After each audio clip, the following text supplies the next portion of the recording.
Hi, I'm Eric Ostro. Live at the Lortel is about to start. For Season 2, While Theaters Are Dark, we are discussing with our guests their thoughts on the reckoning the theater community is facing for systemic racism and their vision for the future of the American theater. To broaden our perspective, I am sharing my platform with co-hosts from the BIPOC community. We offer these conversations to help us learn and to start the healing process.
Oh, hi.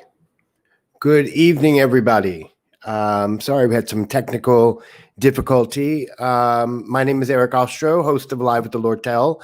Before I start the show, I want to introduce my colleague, Viet Vo, who's going to talk about how the Lucille Lortel Theater is uplifting AAPI companies and their programs through its social media platform for AAPI Heritage Month.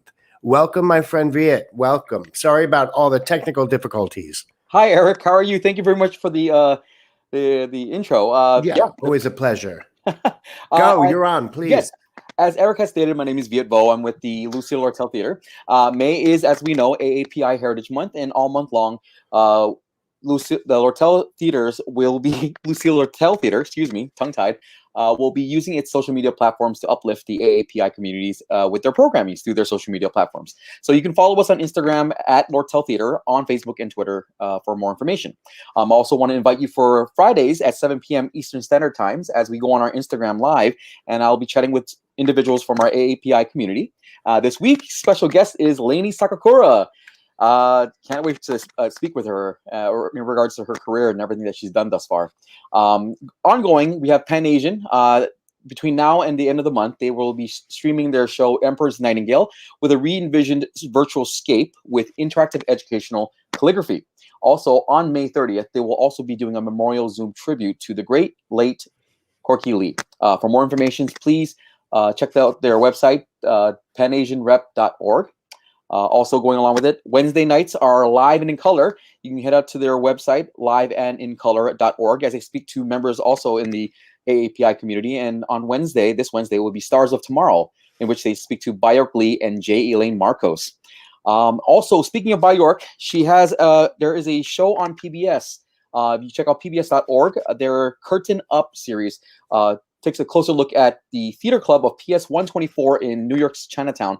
And Byork has done wonderful work with that school, with their children, and helping garner the next generation of AAPI performers for the next generation. So check out pbs.org. It's going to be streaming until next year, so check that out.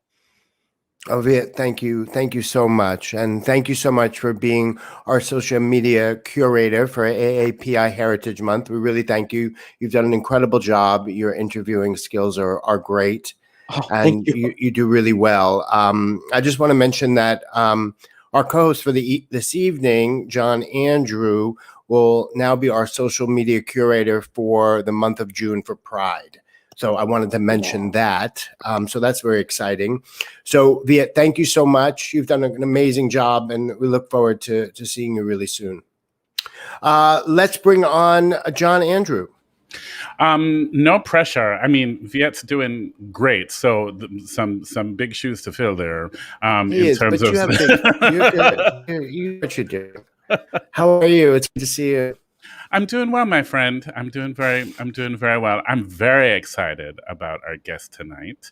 And it was... I know, let's bring her on. Yeah, it was wonderful chit-chatting with her earlier. She's got great energy. She's fantastic. I can't wait. Amazing. So Robyn Hurder, here she is. Yeah. Currently nominated for a Tony Award for Best Featured Actress in a Musical for her performance as Nini in Moulin Rouge. Welcome, Tony nominee. Oh my God, my heart's already racing. It's still weird. It's amazing, and it's just so crazy that happened. I bet. And congratulations, you guys are coming back when? September 24th, no? September 24th, baby. Have you started like working towards that, or like, I mean, how are you getting ready to do that? I mean, your show is very physical. Like, how are you? I've been pretty good over the past, what are we in, month 15? Yeah. It's kind of been like this, I think, for everybody. When the pandemic first hit, I danced every single day in my basement because I needed it, because I was so used to doing a marathon for 2.5 hours every night. In a corset. And a first half is a metal corset too. Wow. That romance thing, she's got the bendy plastic ones, but the opening, she's metal bones. There's like 16 of them. Wow. I got to get used to that again. But I took a lot of time, I think, with everything that there's obviously so much that happened during the pandemic. I realized there were times, months, I did not dance. And then I'd get back into it, and then there'd be another few months. And that's actually just been recently, because I've just really been enjoying my life. I've just been like living my dreams in my forest, in the suburbs, enjoying my boys, my son and my husband.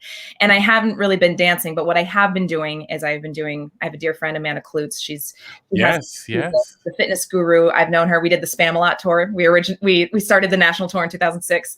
So I'm a rabid fan of hers. I try to do her workouts 5 times a week. We just got the tonal, not plugging it, but I'm plugging it. I mean, it's kind of like the mirror, but I think it's better. Sorry. Mm-hmm. And it's like a lifting kind of cable machine, but it's like so tiny and it's incredible.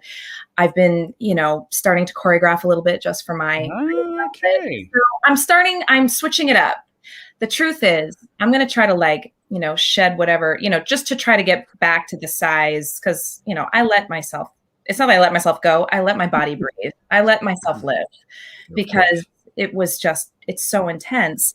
And I'm going to do my best the next couple of months to gain my strength back. That is first and foremost. And it's not about losing weight or anything. It's like, I need to be strong. I've lost a lot of the muscle that it requires to do all that crazy stuff I do. So I'm focusing on strength and core stability, and also then the cardiovascular, getting your heart and then belting an E, because that's what yes. Yeah, I mean, it's a marathon for you every night. I mean, it's 2.5 hours, almost 3 hours. Yeah. But when you guys shut down, and I just learned this today, I mean, I didn't realize that you actually got COVID. Yeah. Yeah, I did. And I think it was circulating around the theater way before now we realize what was happening. There were people that were like dropping out for a week at a time and getting negative flu tests. Like the flu test would come back negative, but they would try to come back to work. And this was all in January, February. And so things started getting weird, like what's going on? And then, I actually called out of the show on March 10th because I had no energy. I was really lethargic, and my stomach wasn't well, but I blame all of that on my son. I'm like, he always has a virus from school. Another one. Come at me. And they're like devil viruses. I can't believe how intense they are. And I'm like, what is going on here? Wow. But I called out on the 10th. I came back on the 11th, and I realized in my corset, I had to have my dresser undo it, which I've never done that before. As tired as I could be, I said, I can't breathe. Like I just could not breathe. And I understand I'm in a corset, but I'm a tough cookie, and I've built up my stamina. We've been on the show for 8-9 months, and I just was like, I can't catch my breath. I'm really like going to pass out. And then, the 12th happened, and then we all got tested. And then a week back then, it was like you had to wait a week. I think it took 8 or 9 days to get the results. But by then I knew I had it because I couldn't breathe. I literally couldn't take oh my gosh. I couldn't breathe more. If I did, I would immediately cough out. Like I had to do shallow breaths for about 6 days. And if I took a deep breath, I'd go into this coughing fit where I'd almost pass out. And I was starting to scare Hudson, my son, and Clyde, my husband, said, if you're like this tomorrow, we're going to the hospital, because this is crazy how much you just cannot get a proper breath. But I literally the next day, that's when I started to kind of start the recovery. And all in all, it lasted about 3 weeks. I consider myself a lucky one. I feel like I was the textbook COVID case where it's like it lasts about 21 days. It was like a phantom one. It was like you felt really lethargic and you had no energy, and then you were fine for a few days, and then you had like 102 fever and you couldn't move, and then the breathing thing. But then it just kind of, I had a little bit of a sore throat. I kind of had a sniffle, but it was really just the aches, and the breathing was the breathing. Well, that's very scary. I mean, it is scary, but I mean, some of our cast members, they had a hard time, and our cast got, I think it's common knowledge. Our cast got hit pretty hard, and but thankfully, everyone is recovering or has recovered, and. I mean, I wonder it's just the nature of that show, because the tables and stuff. Is it because there was so much interaction with the audience? I wonder. I don't know. The thing is, I mean, I know that the reason why we all got it is because, I mean, I am eating other people's sweat. We are. We are all. I mean, look at Ricky and I. We're just. We're all over each other. Boys, Roxanne are in every part of me. You have like 8 hands on you at one time. I do. Yeah. Sometimes, I think 8 is the max, or maybe there's 9 or 10. Like there's one moment where I think there's like 8 or 9 hands on me. But it's but also it's like we were going out to the stage door and grabbing a playbill. Right. And I am such a lover, and I love everyone, that I sit and I talk loud, and I just talk to them, and they're talking to me. And, sometimes I give them a hug because they're like crying and they're so excited to go change their life. And I'm like, oh my God, I love you. You know what I mean? I'm thinking back. We didn't think, and everybody's coming from, I remember the week before I was talking to a girl for like 5 minutes, and she was, it's not that it was her, but it's like, oh, it's from Italy, and it's like coming from all over. So, but I remember that week there was only like I think 9 cases confirmed in New York City. Yeah. It's like mind blowing to think about what happened in 16 months. It is. Well, now that we're on Moulin Rouge, I think you have a phenomenal story of, and I'd love for you to talk to some of our young people that listen to the podcast and watch about your persistence and how you got Nini, and then you almost didn't get it. And I love the story because your persistence and your hunger and your passion for this job is incredible to me. Can you tell us a little bit about your journey to the part? Yeah, of course. I love the movie. I saw it opening weekend. I was 19 years old. I can't believe it's almost been 20 years. No. It was like May 16th, right?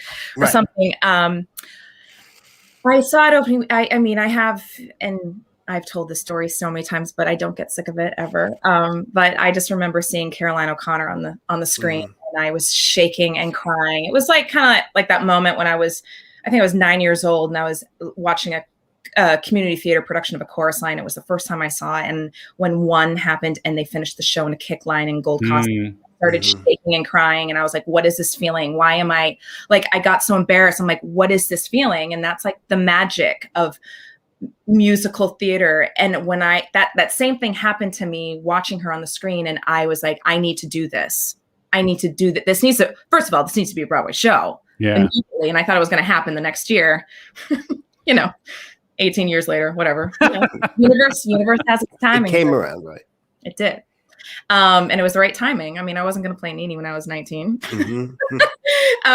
So we're all waiting for, over a decade for this to come. And when I finally heard that they're doing it and they're going to start holding auditions, you get that like pit in your stomach. And I was working in Chicago at the time, the musical Chicago, and they're like, did you get your appointment? Did you get your appointment? And the intensity and the anxiety. And I'm like, I haven't got it. And I need Nini. Don't be that girl. Your agents are going to take care of you. And they called me with an appointment, and, I went shopping for a lot of black lace. Not lying, I did. And they gave me the material for Nini, and the first call was the Sonia Taya, who I have been obsessed with, and she's always been my favorite on So You Think You Can Dance. Yeah. And I remember watching that show being like, she is it. And I am not that dancer. I will never work with her because I can't move my body like that. She's in this universe of shapes, and it's like this creature choreography, and it's so aggressive and sexy and sensual and guttural. And I was obsessed with it. I still am. But I was like, that's not me though. I would never work with her. So when I got my bum in that room, I was like, go after it, Robyn. This is your dream. You're actually in the same room with her. We learned the Lady Marmalade combination. And it was one of the best environments. We had all the baby dolls. We had all the drag queens. Everyone with and the wigs, and we had all the Arabias. It was such a beautiful, eclectic room, and everybody was just living for each other. And it was like a party. It was really awesome. And I made the cut, and they let me sing and read for Nini, and then I got a call back, and that call back was kind of like your solo audition with Roxanne, and it was just one of those moments where I'm like, I'm in a room with Sonia Taya, fixing my hand and yelling at me in support. She's like, yes, down, and I'm like, this is everything I wanted as a dancer. I'm like, yes, thank you, universe. Yeah. And I felt like I did really, really well. And then I got a call saying that, so this was going to be for the lab that was going to happen. And I was like, it was a 6-week lab. And then they called and they said, so they're going to do a 6-week lab, but they're going to do this 1-week reading. And some people are getting offered both. You are just getting offered the reading. So instantly you're like, ugh. And I was like, what did I do? What didn't I do? What else could I do? I'm like, why not? Why, we're always trying to sell ourselves. You know what I mean? No pun intended. I mean, I know it's the Moulin Rouge and that's my job there. But I was just like, okay, it's fine. And I was like, girl, and I got a little bit of feedback. I was like, maybe I'm too soft. I was like, so I dyed my hair white. I chopped a bang off, dyed my hair platinum blonde. And I was like, I'm just going to go in with white hair and I'm going to wear a 4-inch heel every single day with a dress. And I'm just going to walk in. And I just had a red lip. I had my glasses. I had like my hair boofed up every single day. I was like, this is what I'm going to do. And it was, I don't know. I felt icy. I felt good. I felt hard. And the reading happened. It was just, table read. And I thought I did well, but back then there was no, she wasn't in Roxanne. She was like the bad guy back then. So it was just backstage romance. So thought I did well. And then I'm waiting to hear like if I get the lab, and my agent called me and she said they want to exhaust all other options. And I always get a little nervous because I love my team so much, but I'm just like, nah, it's important. Like, it's really important that the younger generation know that like this is not handed to me. Right. I've worked my ass like to get where I am. I'm not done. I'm gonna keep going. I'm gonna go. So they're like, they just want to exhaust all other options, and I was. When before it was like, I was like destroyed. A bomb went off inside me. I couldn't go to work that night. I was inconsolable for the weekend. And I just remember saying to my husband, I'm like, this isn't right. This is not right. This is not the way it's supposed to go. It's just not it. I'm like, universe. And I was like yelling. I was like, no, I get what I want. I get what I want. And I'm special. And I remember Clyde and I went out one night and just had a few adult beverages. And I was like, I'm going to get a tattoo to just remind myself to don't let anyone dull your sparkle. Don't let anyone, don't take away your sparkle dust, your supernova. You have something special. This is, you're Robyn. You're not like, everyone's always like, oh, is that your family? I'm like, nope, that's for me. That's a reminder. Love and just sparkle, like always glitter. So and then 2 weeks later they called me back and they said, okay, we're going to offer you the lab. But even with the lab, that was a 6-week audition, It was like, I was terrified going to work every single day and I was working so hard. And, back then Nene was like Eastern European and I'm terrible at accents. Like, I was like trying to put on this.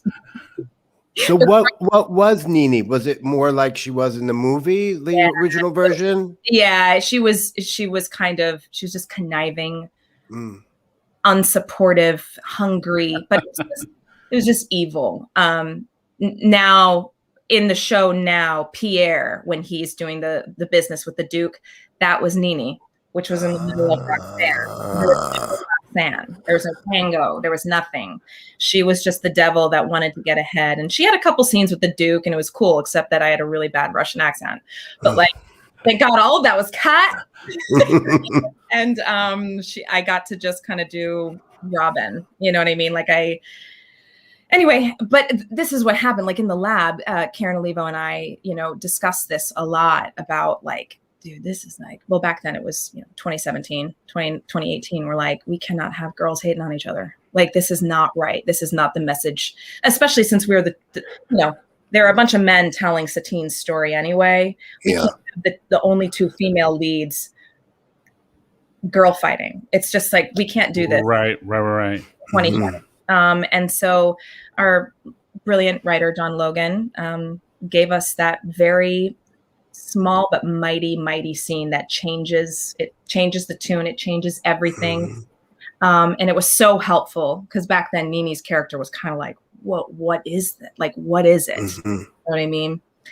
And it just had to have its phases. It's, to work itself out. So, but getting back to the audition story, I was, doing this lab and every day I was working as hard as I could to try to prove myself, sell myself, to prove I am right for this. I am right for this. And I didn't get an offer until the last presentation at intermission. Ugh. When I got my offer for Boston, and I said, and Broadway too, I can't do this anymore. They have to hear it. They have to give me both Boston and Broadway. Like I can't go through it anymore. Whoa. You're going to have to repeat that for me. So at intermission for the last presentation, that's when you got your offer. My agent called, and it was a Friday. It was the last presentation. I saw that he called, and I immediately called him back. I was like, yes. And that's what they're offering you, Boston. And I said, and Broadway? And he didn't know. And I was like, no, it has to. I can't do, I'm going to fall apart. Like I to know that this is mine. Yeah. And it is. It was. I did it. Mm-hmm. Yeah, you did. There's something so interesting. You know, Eric does a great job of like putting together all of this research, and in it there's stuff about you and the law of attraction. Mm-hmm. But there's also a question. Oh, you read my research. Good. You know, sometimes I do. But there's also there was a tidbit in there about the fact that you didn't work for about 3 years because you didn't know. You said you didn't know who you were. Mm-hmm. So I'm interested in Robyn getting to know who she is, and how that informs bringing things into being for you. Yeah, this is the law. I'm a very spiritual person. I truly believe like the universe and the law of attraction is like my religion. But it's a practice, and it's a lot of people think that, oh, I'm going to manifest. The universe, the universe knows whether you're just saying it or you need to actually like feel it and believe it. And once you believe it, the universe doesn't understand if you have that feeling. It doesn't understand if it's imaginary or not. It's going to deliver it to you, and you receive it. And when you're first starting that out, it's a hard thing to really wrap your mind around. I started listening to it. My husband made me listen to it before I got the national tour of A Chorus Line, because that was another thing that didn't go my way, where they made me go in for a Cassie camp, and I said no. This was in 2008. I said no. I'm too young. And they're like, no. You can sing it, you can dance it, you can act it. And I was like, but I don't know her. I don't want to. Yeah. I want to be Val. I'm like, I'm 26 years old. Come on. I'm like, I just want to be Val. And they said, just come in. And I went through the audition. I thought I was going to get it. They were kind of telling me I was going to get it. And then it came down to, you're too young. And it didn't go my way. And that was another spiral down. And my husband was like, listen to the law, listen, to The Secret. And so I started listening to it, and I was like, oh, okay, let me try to figure this out. I ended up getting Cassie because I would listen to it every single night, Music in the Mirror. And this was 3 months later, and I would listen to it, and I'd imagine myself on stage dancing it. And I did it every single night. And I realized when I was doing that, I was like, wait a minute. I used to do this as a kid all the time. When I wanted something, I would think about it so hard, to the fact that I believed it because we're a kid. You know what I mean? Like, whether it was like going to the beach the next day or something so similar, like so simple, like getting the food or candy that I wanted. When I wanted to be Clara, I like at my ballet school, I would listen to the pas de deux every single night before bed and imagine myself in that role. And I realized, I was like, oh man, this is literally what I used to do. And it was just kind of like a kick in the butt to get me going. So I ended up doing the tour. And after the tour, I got turned around in my own head, where I thought that I did Cassie. So therefore, I now have to do like big girl roles, like no more, those roles that maybe don't wear a lot of clothing and have a platform. I was so like, you were the leading lady now. Like this was I thought it was like, I'm like an ingenue, and I'm like, now I'm girl. They're not. Come on. So I didn't work for 3 years. I went into auditions and I just crumbled. And I was like, what are you doing, Robyn? And I was getting desperate. And I realize now, because I recognize it, even if I'm walking down a hall of Pearl Studios, I can smell it. I can see it. I can feel the energy of desperation and doubt and fear and worry and insecurity. And I'm like, that's what, like, I was going into that room a disaster.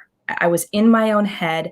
I thought I was supposed to be someone else. I was looking at other people who were succeeding and then feeling jealous and envious. And this is all stuff that I'm like, after 3 years, I'm like, whoa, Robyn, get it together. And I started listening to The Secret again. And that's when Nice Work If You Can Get It was coming around. And I had done the workshop. I was supposed to do it back in the day when it was going to be with Harry Connick. And thankfully, Kathleen Marshall is a beautiful woman. She's extremely loyal. And I was like, that role's mine. And I listened to Gershwin all the time. I listened to Gershwin when I was cleaning, when I was running. I was listening to Do It Again, which was her song. And I was imagining myself on stage and singing it over and over and over again. And I ended up getting it. And I realized, I'm like, no, girl, this is you, because you're smart. I think I'm a smart actress. I don't really have training. My training is being in casts and learning from my castmates and the shows I see. And I was like, no, you're a comedian. Like you can make the dumb blonde like smart. You can figure that out. And that's kind of what happened. And I've embraced where I'm like, you don't want to do roles. You want to be the second female lead girl. You want to rip an article of clothing off, belt it and then get out. Yeah, absolutely. Be an idiot and be silly. Like, that's who I am. I realize I'm like, I was trying to, every single role that I feel like I've really succeeded in, I've put so much of myself on stage. And when I did Cassie in 2008 and 9, I was making pretend. I was like, I've never not worked. I'm saying words. And this woman is 33 years old and I haven't gone through her life and I feel like a fraud. And then 2018 came and I got to do it at City Center. Right. Yes. And talk about that. Yeah. That was like, I mean, when I got that offer, and it was, I mean, I don't say this often, but that was an offer only. I mean, yes, the celeb that they wanted to do it dropped out. Yeah, I see. Okay, I'll take it. But I got the email and my legs gave out. I was like, and when I always get emotional when I talk about it, because I'm like, I get to do it now because I have gone through so much. Like, I have grown up. I have a child. I haven't worked in 3 years. I have had so many breakdowns. And I realize, and there are times where I'm like, no, I'm not a dancer. I don't want people, I'm going to say no to all dancing things because I need people to know that I am a singer and a dancer and an actor. But I realize, I'm like, girl, this is your soul. Like, and this is special. Like, you can sing and act, but then you can also dance. And you've been dancing for, 32 years. Yeah. And embrace it. And I think that's what it is. It's just, I just got in touch and I embraced who I was again. And I'm like, you put yourself in the room. People don't want you to pretend you're someone else. They want to see Robyn. And when I started doing that, that's what happened. And then I had a baby, and then I didn't care about anything. I was like, here I am. Take it or leave it. So you were now right around the right age to play Cassie. I mean, you've lived the life. Yeah. You didn't work for 3 years, and you morphed into that character. And it was also No, please. No, I was just saying, like, especially just when it comes to that feeling, and that's where I always went. People are like, well, what were you thinking of? And I'm like, dude, it's something new every night. You know what I mean? What hits you? And it's really just the thought of, like, I thought I wanted to get rid of dance in my career. Like, I thought I didn't want to do it. I thought I didn't want to do musical theater anymore. I mean, that's why I had a baby, because I needed a minute. I was like, I don't think I'm put out for this. It's too stressful, and I feel like I'm very self-absorbed, and I want to do the most selfless thing I can. So I had darling, like 3 kids. People are like, any more, and I'm like, no, just the one. But yeah, I just think about that. I thought about that on stage. The fact that like it's such a gift, you know. Not quoting the show, but the gift was ours to borrow. And I know I'm not gonna be able to do this forever. And the fact that I could give it up, and I danced it better at 36 than I did at 27. Huh. I think I saw the last show. Which is a huge one. It was I mean, how many times I've seen that show in my life, but I gotta tell you, it was like the theater blew up when you finished that number. It was, I don't know if you know, but it was a standing ovation. It was an incredible moment. I mean, I don't know you on a personal level. I know your work, but you made that thing come to life, and it was one of the most incredible things I've ever seen on stage. It was magnificent.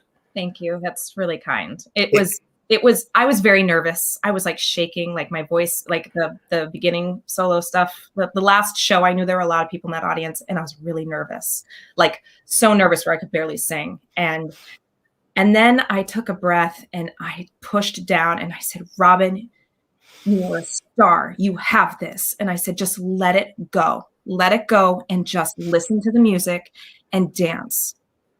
And then it was like a blackout in my head. Like I let all of what I call like silent noise, like the audience, it's like there's so much noise, you know, but they're silent because there's so much energy, and it can affect you so hardcore. And I was like, block that out. And this is for you. This is probably the last time you are doing this number, and you get to do it on a New York City stage. Mm-hmm. This is what you wanted.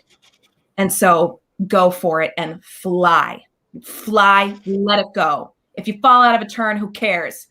Just go nuts. Cause that's what Donna did. She is just like, it didn't matter. She did like a different pass every night. She was just like, the way she danced it. It was just like, I'm like, do that. And then I held it. And Bayard always says, you don't break the pose.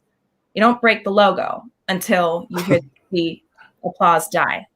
That's amazing. And John Brailio, the producer, he's like, that no one's ever held it that long. And I said, I'm just doing what Mama told me. Mama Bayard, my mama hen. To the day I die. She says you hold it until you hear it die. And I didn't even know anybody was standing up until Tony Asbeck after the bows, and everyone's crying and everyone's so happy. And he goes, all right, standing O. And I go, what? And he goes, stand. They all stand. Robyn, they stood up. Oh, yeah. I was like, what? Robyn. And then I just like burst into tears. I was like, they did? Because you can't see anything. And I'm like this, and I'm like, you know what I mean? Yeah. Like shaking and crying. And it's just, to this day, I don't think anything will top it. It was the most magical moment of my career. I think dancers are magic, and like that you get to tell stories with your body, right? Like I wish I could dance the way you're. An incredible dancer, and it's such a magnificent gift.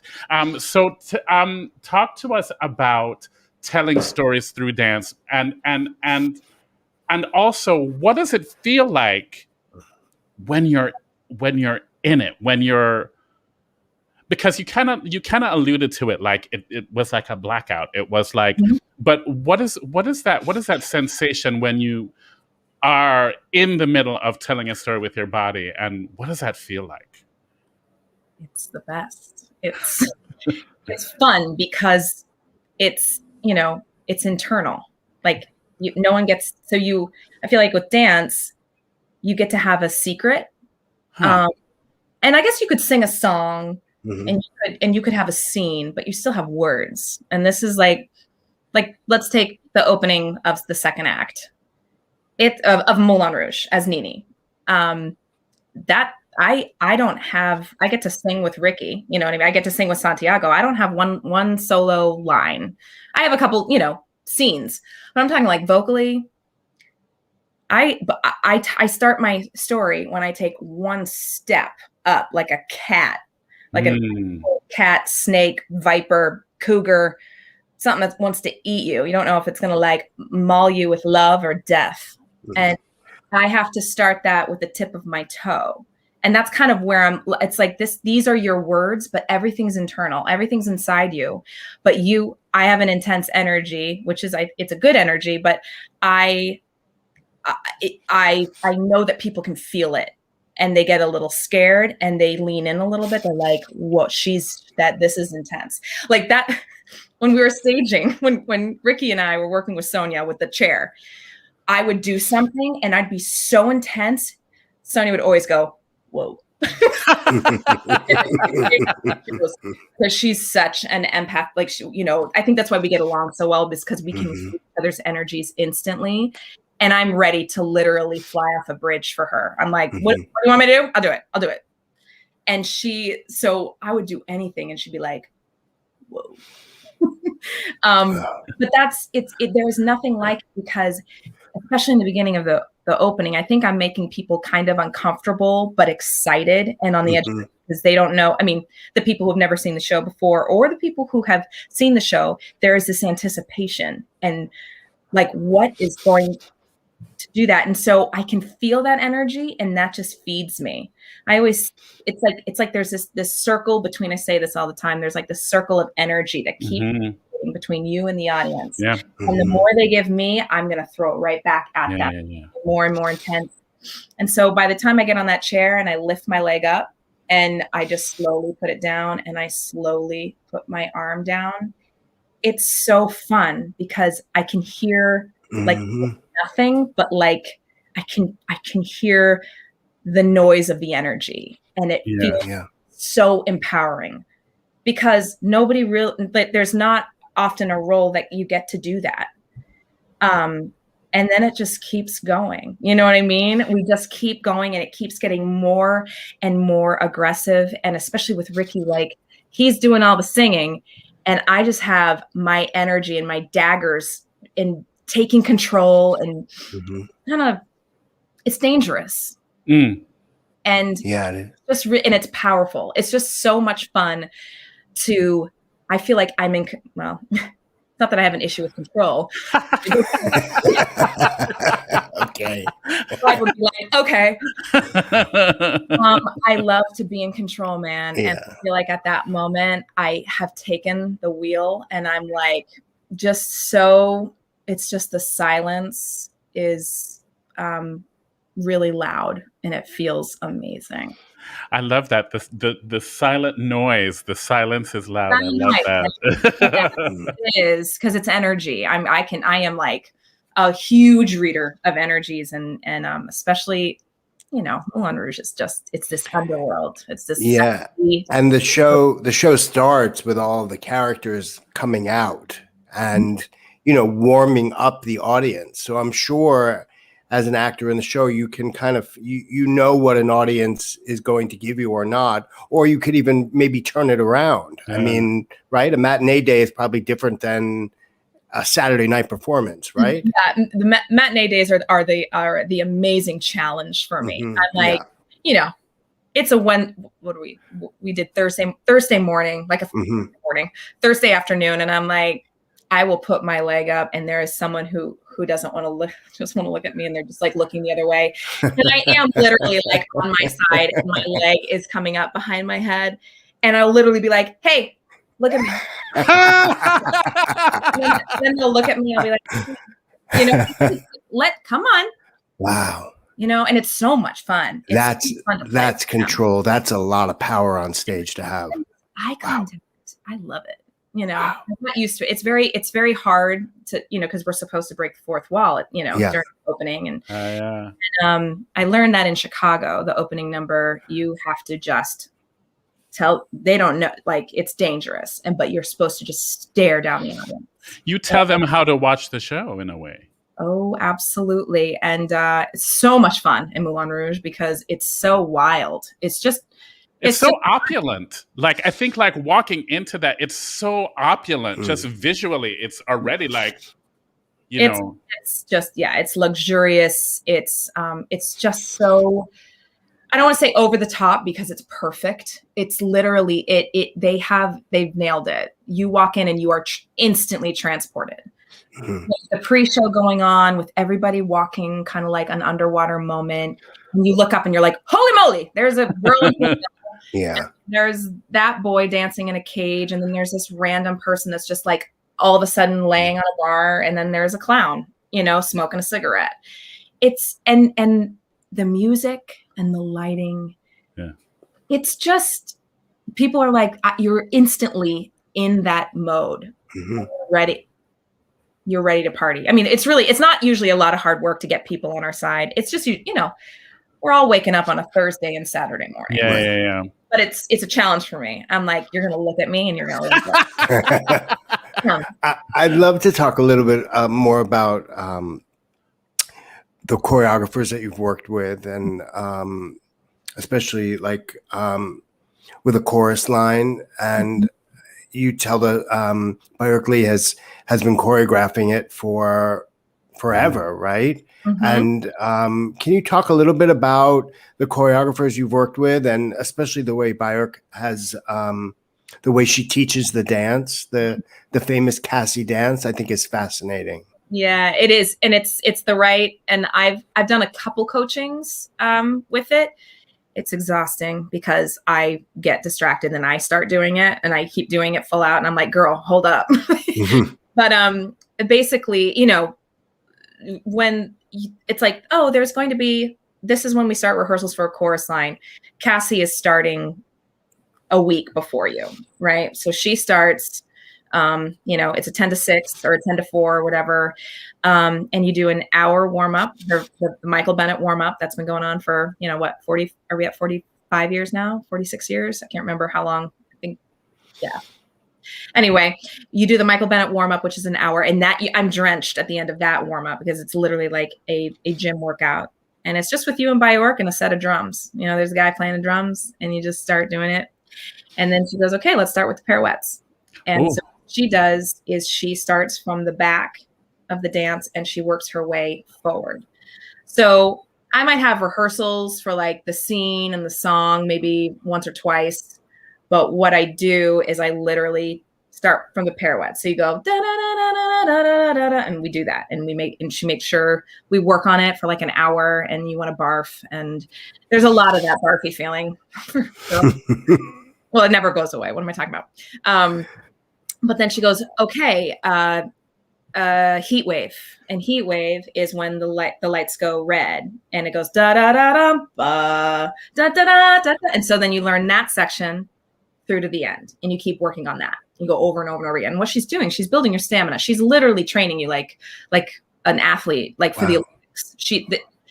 Training for a marathon. And so after heat wave, she goes, okay, Swan Lake, which is you go to the corner, you do your chasses, and you do all the shoulders and into the huge menage around, and then you go from there all the way to the end. And she just keeps adding on. And usually the first day you only get up to that section. And then the second day, she's like, okay, let's start with the pirouettes. I do the pirouettes. Like this will be the next day. Pirouettes, done. She goes, okay, Swan Lake. I go from Swan Lake through to the pirouettes. Or sorry, heat wave to the pirouettes. And I go Swan Lake through the heat wave. And by then, my legs are jello.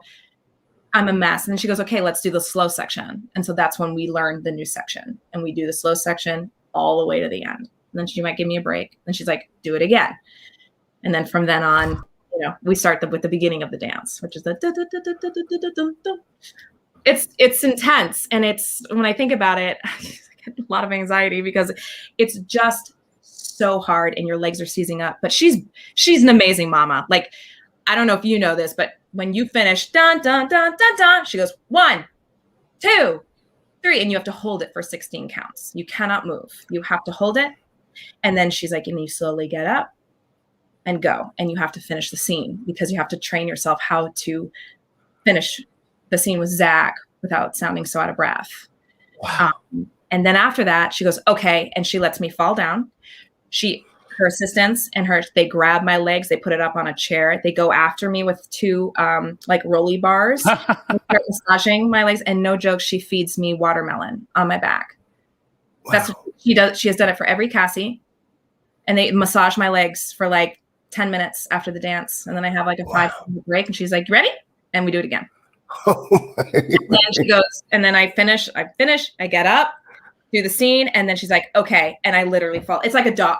In the best way. I fall down on the ground, my legs go up, they're on a chair, everyone's working on me, she's feeding me grapes. I mean, but that must be such a like, in a way, satisfying to know that choreographers put their trust in you to be able to show up and do that work, you know? And that's the thing. She knows I am a true disciplined dancer. I don't know how to say no to a choreographer. And it's going to get me in trouble.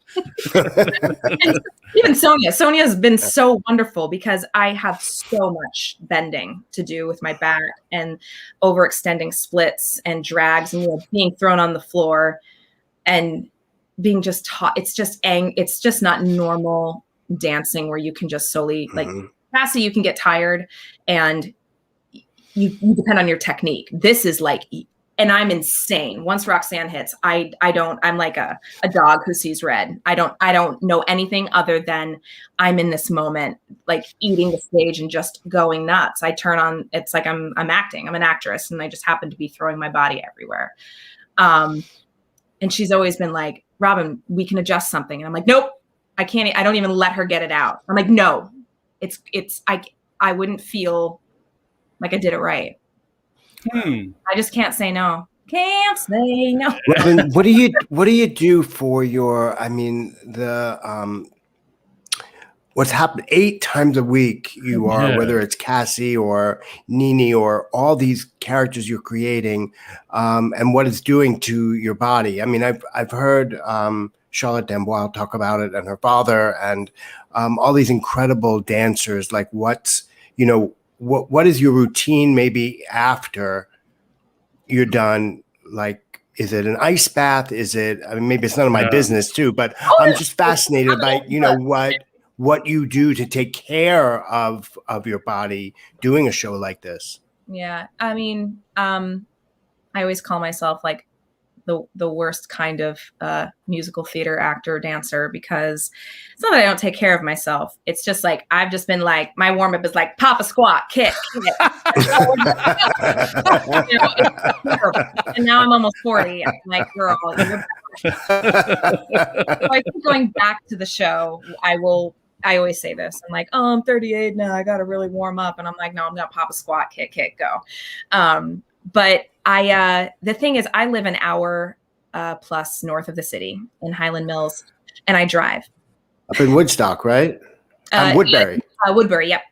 And so I just want to get home because I am a mother, and I try to wear all the hats. And I feel like if I don't get up and pack my son's lunch and get him off to school, I'm failing as a mother. And you wanted to do both of these things, so you better get your bum up. And at 6:45, after I've gotten home from the show at midnight, because it's an hour. I get out of the show. I want to do the stage door. I want to say hi to people. I want to sign things and say hi and thank you. And I get in my car. And what happens after you run a marathon and you just immediately go to sitting?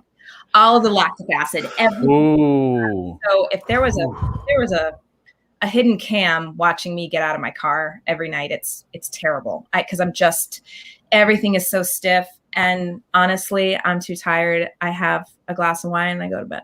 Oh my God. Therapy. Now, I have to make sure, like, I wake up. I'm usually in bed by 1 o'clock in the morning because I get home at midnight. And then I wake up, get Hudson to school. I usually go back to sleep for another couple hours. And I just try to take it easy. I'll get massages. I go to our amazing physical therapist at the show, Laura Bymel. She's incredible, and she probably works on me on average like an hour and a half to 2 hours a week. Like, she has to constantly readjust my spine because I'm more flexy on one side, and that's where I hyperextend and bend and drag. Right. boys drag me. I'm so over hyper flexible there that it's constantly going out of rotation. So she has to always get it back into alignment. And the thing is, my body adjusts, but then it goes right back because I don't have enough time to rest to really fix it, but it's still hanging on. I take so many supplements. I take turmeric, magnesium, multivitamin, vitamin D, CBD, everything. And then sometimes I get massages, but that's honest talk. That's my life because I'm a mommy and I chose to live out here. And I wonder what it's going to be like now that you've had like these 16 months to kind of just slow down and like reset. I slow down. You're like, I haven't slowed down. Really slowed down. You're like, I don't slow down. Oh my goodness. That is so funny. But what was it like getting a Tony nomination? Talk about something that was not expected whatsoever. I forgot that they were on. I didn't even, because I figured like Moulin Rouge was going to get nominations and it was going to be fierce. I knew it was going to be all, I knew it was going to be Danny and Karen and Eric. Knew the creative team was going to get it because it's amazing. But I happened to be, I was coming from the city. My husband and I were staying at a friend's house. We had maybe a few adult beverages. Next morning on the drive home, I was not feeling the most perky. Yeah. And I just wanted to get home, take a shower, and just live in that bed all day long. I had nothing on the docket. I was like, great. And at 11:55, my friend texts me about posting something like a podcast that I did for a TBT. She's like, before things get crazy, could you repost this? And I said, oh, and I was like, babe, the Tony nominations are on. You got to turn on the YouTube. And so I went downstairs and I curled in a ball and I was just like, yay, Justin, yay, Alice, yay. And then it was like featured actress. And I was like, oh, and I start seeing like, the Jagged Little Pill. Like, I'm like, oh, these girls are great. And the minute I said, I hear these girls are great. I see the R and Robyn, Hurder, and I'm here like death hungover, and I literally fling myself off the couch right into a ball, and I'm like I'm not actually hurling. I'm like yelling and roaring, and like tears instantly flew out. I'm screaming. Clyde and Hudson are screaming. Clyde's bawling. Hudson's like, "Yay, mommy, you won!" Not yet. And I just was it was so intense. I've never had anything that intense happen to me, especially not feeling the greatest, and then to have all of those chemicals be released in your body. I thought I was going to pass out. And then my agent called me, and then my mom called me, and I'm just crying, and the phone's blowing up, and I'm like in pajamas. I'm not wearing a bra. I just had a shower. And then he's like, you need to do press. And I'm like, what's happening? There's snot all over my face. I'm crying. I need a minute to get it together. And I've worked so hard to make her something. It's a small role. And I've said this, the fact that this is going to be because I'm a dreamer, my first nomination. Yes. Like, this is it though. I never would have ever thought that this would be it, because I'm like, it's not, I don't have my own song. I mean, I think I do a good job being an actor through movement. But clearly you do a phenomenal job. But that's why this is so special, because they are recognizing that you can also tell a story with your body. Yeah. And an energy, and you know what I mean? Just like a mood. For me, you've created a character that me as an audience member is always looking for. Thank you. There's a lot to me that says something about an artist and an actor, that I'm enjoying everything that's happening, but I'm looking for you. That says something. And I think that's how everybody feels with what you've created here, that we're always looking for you on stage. You've done that. Well, you know what? I thank you so much. I think a lot of it has to do that I love Broadway. It sounds so childish, but like this is the true 11-year-old Robyn watching a Broadway show for the first time, where I was like, I love performing musical theater so much. I love it. I love the audience. I love the costumes. I love the sound, the music. I just love performing and connecting with an audience and making them feel something. Like the fact I could make people feel something and make them feel happy, that I could inspire. This year has been so overwhelming with the younger generation through Instagram messaging me saying how much I'm an inspiration. And I always said when I was younger, I was like, I don't want to be famous. I don't, because I'm like I'm not a hermit by any means. I love being social, but I don't really want to be on TV. I want to be like, I want to be a Broadway star. I want to be on stage and connect with people afterwards. And I don't know. I don't know. It just means so much. I say like, I don't want to be famous, but I want to be the famous, like, you hear girls like, oh, Robyn Hurder's teaching a class at Broadway Dance Center. We have to go. That to me is the success that I've always wanted. Girls that ask me questions, that want advice, that say, you are what I want to be. And just just a mom, just always going to cry. I cry all the time now, but it's like, just the fact that I am now like how I looked at, like people from all the dancers from Fosse. Yeah. It's like they look at me now and I'm just like, I did it. Like, and it's really because it comes solely from love. Like I just love. I try to lead with love every single day and give that energy out first and foremost, because really that's what we need right now. Yeah. And besides the fact that you work your ass off, I do. You're a very hard worker, and you are to work hard.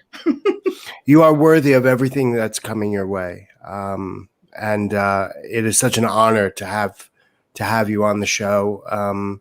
It's our last show of the season. And you're closing it out. Yeah, we're closing it out with Robyn Hurder. Special. I couldn't be more happy about it. We wish you so much love and great wishes. I can't wait to come back and see the show. Thank you for your joy and your energy, and I wish you all of the good supple spine and stuff for the return, the stamina and supple spine to return to the show again. Or something in there, but it's gonna be fine. It'll be fine. I'm gonna strengthen up in my basement. It's gonna be great. I'm confident. I will make it happen. I'm stubborn and determined. And Nini's bar is going to be open soon, right? September 26th, right? Saddle up. Yeah. I'm also going to be turning 40, so I just get your helmets and the world's just going to explode. I'm going to have some sort of Barnini bash, and because my birthday's January 1st. Oh, wow. It's going to be a bang. You're a New Year's baby. Wow. I am. I love it. I mean, I'm usually hungover for it, but that's okay because New Year's Eve is so much fun. And then the minute midnight hits, I'm like, it's my day. Everybody celebrate me. We're all gonna die tomorrow. Yeah. My friend Joe's a New Year's baby too, and he loves it. I do. It's good to be a New Year's baby. Yeah. It seems fitting for me. I like to celebrate life at all times. It does seem fitting for you. Well, I thank you from the bottom of my heart.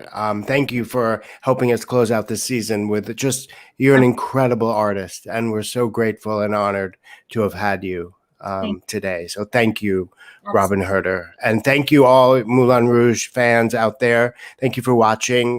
That was amazing. Thank you, my beautiful friend, John Andrew. You're most welcome. With me tonight and all season. Tonight, is the last show of our second season. I would like to thank all of our guests this season, our wonderful co-hosts, and most importantly, our audience. You are why we keep making these programs and why we keep having these conversations. As we start to plan season 3, we would love to hear from you. Please drop us a line on our Facebook, Twitter, or Instagram and tell us how we're doing. If you like the show, recommend us to your friends. I can't believe this. We have 79 episodes ready and waiting. And if there is a topic or person you would like to hear from, let us know, and we'll try our best to get them on the show. We hope you enjoy the show. And if you did, please take a moment and press the like button and subscribe for news about next season. Keep checking our website, liveathelortel.com, and follow us on Instagram, Facebook, or Twitter. Have a wonderful summer. Stay healthy. Stay safe. Thank you for joining us. Thank you, Robyn Hurder. Tony nominee Robyn Hurder. Yes, get it right. Get it right. Have a great night, everybody. Have a wonderful summer. Stay safe. We'll see you soon. Good night. Thank